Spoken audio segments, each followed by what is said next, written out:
అందరికీ నమస్కారం. నేను మీ లక్ష్మి.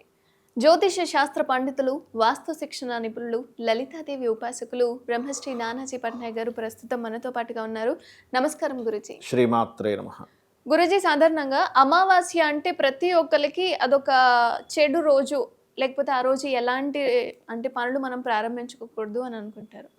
కానీ పాండవులు వాళ్ళ యుద్ధాన్ని స్టార్ట్ చేసింది, యుద్ధంలో గెలిచింది కూడా అమావాస్య రోజునే. అంటే మనం ఏ పని చేసినా విజయం వరిస్తుంది అన్నది ఎగ్జాంపుల్‌గా మనం దీన్ని తీసుకోవచ్చు.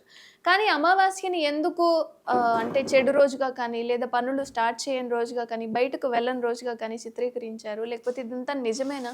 అంటే అలా కాదమ్మా. ఇక్కడ పాండవుల, కౌరవుల అని కాదు. ఇక్కడ కాన్సెప్ట్ ఏంటంటే అమావాస్య కొన్ని ప్రాంతాలను బట్టి ఇక్కడ అమావాస్యని శుభదినంగా తీసుకోరు. మరి తమిళనాడు వాళ్ళ అమావాస్యే శుభసూచకంగా తీసుకుంటారు. అమావాస్య రోజే ఏదైనా ప్రారంభిస్తారు. అది ప్రాంత ఆచారాలు కొన్ని ఉంటాయి. ఇప్పుడు మనం చూడండి, రాహుకాలము, గుళిక కాలము ఉన్నాయి. రాహుకాలం ఉన్నాయి. రాహుకాలంలో అక్కడ యాక్చువల్గా తమిళనాడు రాహుకాలం, గుళిక కాలం కూడా తమిళనాడు. గుళిక కాలం సమయంలో కొంటారు ఏదైనా. మనకి ఇక్కడ ఉన్నది ఏమిటంటే దుర్ముహూర్తము, వర్జ్యము.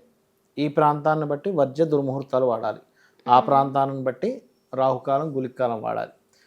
కొంతమంది ఇక్కడ కూడా రాహుకాలం వాడతారు, దానివల్ల తప్పేం లేదు. అయితే అమావాస్య అనేటువంటిది వాళ్ళు ఏంటంటే తమిళియన్స్, అది ప్రారంభం అవుతుంది, దినదినాభివృద్ధి అవుతుంది కాబట్టి చంద్రుడు మాకు కూడా అభివృద్ధి ఉంటుంది అనేటువంటి భావంతో వాడతారు. ఇక్కడ ఏంటంటే మనం నెగటివ్ ఎనర్జీ, పాజిటివ్ ఎనర్జీ అనేది మన కంటికి కనబడకుండా ఒకటి ఉంటుంది సూక్ష్మ రూపంలో మన చుట్టూ. అది మన కంటికి కనబడినంత మాత్రం లేదనలేం. ఇప్పుడు మన చేతిలో సూక్ష్మక్రిములు బోల్డ్ అని ఉంటాయి. నీ మాంసనేత్రానికి కనిపించట్లేదు, లేదనగలవా? లేదు. మైక్రోస్కోప్ పెట్టుకుంటే కనబడుతుంది, అంతే కదా? అవును కదా? అట్లాగే ఎలా అయితే సూక్ష్మక్రిములు మైక్రోస్కోప్ పెట్టుకుంటే కనబడుతుందో, సూక్ష్మ రూపంలో ఉండేటువంటి కొన్ని అంటే దేవతా సంబంధించినవి కావచ్చు, ఆత్మలు కావచ్చు, లేనట్లయితే కొన్ని ప్రేతలు కావచ్చు, ఇట్లాంటివన్నీ కూడా మన చుట్టూ తిరుగుతుంటాయి. వాటికి అమావాస్య నాడు బలం ఎక్కువగా ఉంటుంది. బలం ఎక్కువగా ఉన్నప్పుడు మీరు చేసే సంకల్పం ఏదైనా ఉంది, ఒక ముహూర్తం అనుకున్నారు, లేకపోతే ఒక పని అనుకున్నారు, అది నెరవేరకుండా అడ్డుపడుతూ ఉంటాయి. అందుకని ఏం చెప్తారు, అమావాస్య నాడు మీరు పనులు ప్రారంభించడం కాదు, ఆ రోజు మీరు దేవతా శక్తిని పెంచుకోండి. అమావాస్య నాడు ఎలా అయితే చెడు శక్తికి ఎంత బలం ఉంటుందో, అమ్మవారి అనుగ్రహానికి కూడా అంతే బలం ఉంటుంది, అంతకంటే ఇంక ఎక్కువ బలం ఉంటుంది. ఆ సమయంలో ఎవరైతే అమ్మవారి సాధన చేస్తారో, సాధన అంటే ఇన్ సెన్స్ లలిత సహస్రనామాలు చదువుకోవడం కానీ, విష్ణు సహస్రనామాలు చదువుకోవడం కానీ, లేకపోతే శివార్చన చేయడం కానీ, ఇట్లాంటివన్నీ చేయాలి. లేదా ఒక జపం, గురువుగారి దగ్గర ఎవరి దగ్గర మంత్రం తీసుకున్నాము, జపం చేసుకుంటూ ఉండడము, ఇవి గనక చేసినట్లయితే 100% మీకు ఏదైతే ఇబ్బంది ఉందో, అంటే మీరు చూడండి, నేను చాలామందిని అడిగాను, మనకు అమావాస్యకి నేను చెప్తూ ఉంటా, ఈ అమావాస్య దీనికి సంబంధించింది చేయండి అని. ఆ రకంగా చెప్పినప్పుడు చాలామంది నాకు ఫోన్లు చేసి దాని తర్వాత చెప్పింది ఏంటంటే, కన్సల్టెన్సీ తీసుకున్నప్పుడు అది అమావాస్య చేసినప్పటి నుంచి చాలా బాగుందండి. అంటే ఏం చేసేవారు అంటే, వాళ్ళు చెప్పింది ఏంటంటే, సార్ అంతకుముందు మాకు పితృదేవతలకు ఇవ్వాలనేటువంటి కాన్సెప్టే లేదు, కానీ మీరు ఎప్పుడైతే అమావాస్యకి పితృదేవతలకు ఇవ్వాలి, పితృదేవతలు ఉంటారు, మనం జన్మించినటువంటి జీవి మరణించిన తర్వాత అక్కడే రూపంలో తిరుగుతూ ఉంటాడు, వాళ్ళకి మనకు ఒక సంవత్సరం అయితే వాళ్ళకి ఒక రోజు అని చెప్పారు, అందుకని మేము ఇస్తున్నప్పటి నుంచి బాగుంది అంటే, వాళ్ళు నేను అడిగినప్పుడు గతంలో ఉన్నటువంటి కష్టం చాలా మటుకు తగ్గడం, వీళ్ళు హ్యాండిల్ చేసేటువంటి శక్తి వీళ్ళకి రావడం, అంటే మార్పు అంటే ఇప్పుడు ఒకటేనమ్మా, సిచ్యువేషన్ అలాగే ఉంటుంది కానీ సిచ్యువేషన్ హ్యాండిల్ చేయగలుగుతారు మీరు. ఇప్పుడు చిన్న ఎగ్జాంపుల్, ఖర్చు ప్రతి నెల ఉండే ఖర్చుగానే ఉంటుంది, ఖర్చు ఎక్కడ మారదు, కానీ మీ సంపాదన పెరుగుతుంది అక్కడ. ఇక్కడ ఏంటి, ఖర్చు అయినా తగ్గాలి, సంపాదన అయినా పెరగాలి. ఒక మనిషికి నెల వచ్చేది, అప్పుడంటే సంపాదన ఎప్పుడైతే పెరిగిందో ఈ ఖర్చు చాలా ఈజీ అయిపోద్ది. నెలకు ఒక 50,000 ఖర్చు అనుకోండి, 40,000 సంపాదిస్తున్నామంటే బాధ, 10,000 ఎక్కడి నుంచి తేవాలి ప్రతి నెల. అలా కాకుండా ఒక వ్యక్తి 1,00,000 సంపాదిస్తున్నాడు అనుకోండి, అప్పుడు ఏం బాధ ఉంటుంది, ఖర్చు కనిపించదు, అప్పుడు ఖర్చు ఈజీగా వెళ్ళిపోతుంది. అలాగే ఈ అమ్మవారి ఆరాధన కానీ, పితృదేవతలు కానీ మనకి ఏం చేస్తారంటే, మనకు తెలియకుండానే మన పక్కన మనల్ని నడిపిస్తూ ఉంటారు.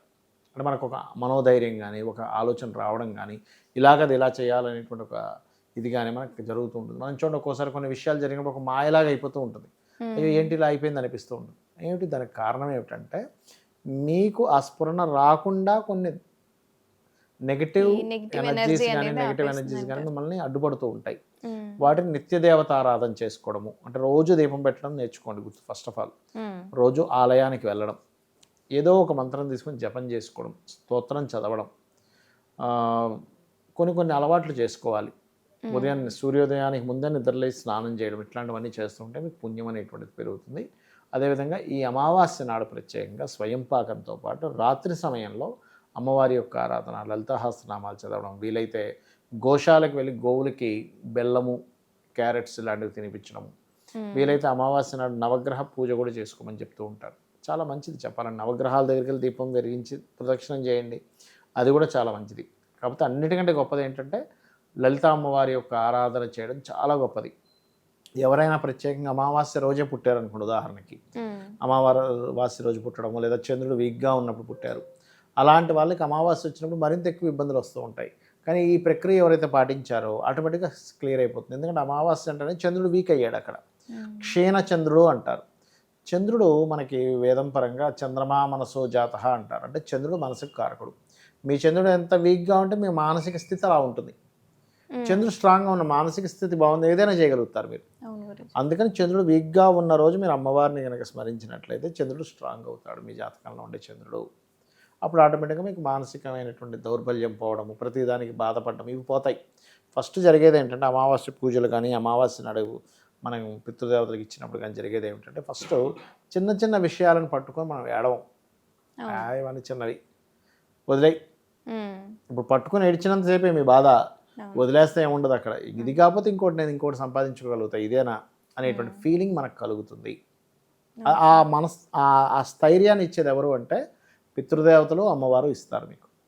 అంటే గురుజీ, ఇప్పుడు అమావాస్య అనేది తమిళనాడు వాళ్ళేమో అంటే మంచిగా కొలుస్తారని చెప్తున్నారు. ఇప్పుడు మన తెలంగాణ, ఆంధ్ర ఇటు సైడ్ చూసుకుంటేనేమో ఈ చెడు రోజుగా భావిస్తున్నారు. ప్రాంతాన్ని బట్టి శాస్త్రం అనేది మారుతుందా? ప్రాంతాన్ని బట్టి ప్రాంతీయ ఆచారాలు మారుతాయి. శాస్త్రం ఎప్పుడూ మారదు. శాస్త్రం ఎప్పుడూ శాస్త్రమే, ఆచారాలు మాత్రం మారుతాయి. ఇప్పుడు చిన్న ఎగ్జాంపుల్ అమ్మా, కొన్ని గుజరాత్ అటు సైడు ఇప్పుడు మామూలుగా ఇక్కడ అనుకోండి, కామన్గా ఆంధ్ర సైడ్ కానీ తెలంగాణ సైడ్ కానీ ఏంటి, ఇద్దరు అన్నా చెల్లెల్లో అన్న ఎవరో ఉన్నారు, వాళ్ళ పిల్లల్ని వీళ్ళకి చేస్తారు, మేనరికం అంటారు. కానీ గుజరాత్లో చేసుకోరు, మార్వాడీస్లో చేసుకోరు కొంతమంది. ఇంకొంచెం వేరే వాటిలో వెళ్తే ఒకే వీళ్ళకి కూడా చేసుకుంటారు కొంతమంది. ప్రాంత ఆచారాలు, ప్రాంత ఇవి వేరు, వాళ్ళకు ఉండేటువంటి దాన్ని బట్టి మారుతూ ఉంటాయి. కానీ ఇక్కడ ఏంటంటే అమావాస్య మన వాళ్ళు చెప్పేది ఏంటంటే ఇది ఒక గొప్ప సమయం కాబట్టి దీన్ని సాధనకు వాడండి. వాళ్ళ పాయింట్ ఆఫ్ వ్యూలో ఏంటంటే ఇది ఈరోజు క్షీణచంద్రుడై ఇక్కడ నుంచి దినాభివృద్ధి కలుగుతుంది కాబట్టి మనం జీవితం కూడా అభివృద్ధి కలుగుతుందని వాళ్ళు అలా తీసుకుంటారు. అంటే అంటే పెళ్లి చేసుకోవడం కానీ, మేనరికం కానీ, ఇదంతా మనం పెట్టుకున్న ఆచారాలు కానీ కాదు. చెప్తానండి, పెళ్లి చేసుకోవడం అనేది మనం ఎక్కడ పెట్టుకున్నాము? లలితా సహస్రనామాల్లో కామేశబద్ధ మాంగళ్య సూత్ర శోభిత కందరాయే నమః అనే మంత్రం ఉంటుంది, నామం ఉంటుంది. ఎప్పుడు పుట్టింది లలితా సహస్రనామాలు? కొన్ని వేల సంవత్సరాల క్రితం. మరి అప్పుడే ఉందిగా ఆ నామాల్లో పరమేశ్వరుడు పార్వతీదేవికి మంగళసూత్రం కట్టినట్టుగా ఉంది. నిన్నమన్న వచ్చింది అనుకుంటున్నారు, మీకు తెలియక నిన్నమన్న వచ్చిందేమో ఈ మంగళసూత్రాలు కట్టడం, వివాహం చేసుకోవడం అనుకుంటున్నారు. అంటే అప్పుడే ఉంది కానీ గురుజీ, ఎప్పటి నుంచో ఉంది ఇది శాస్త్రపరంగా. ఈ మధ్య ఏదో ఈ 2-3 వందల సంవత్సరాల క్రితం వచ్చింది కాదు ఇది. ఎందుకంటే మనకి యుగాల్లో కూడా తీసుకుంటే కృష్ణావతారం, రామావతారం, వాటిల్లో మరి వాళ్ళు వివాహాలు చేసుకున్నట్టు ఉందా లేదా? మరి ధన్యవాదాలు గురుజీ. శ్రీమాత్రే నమః.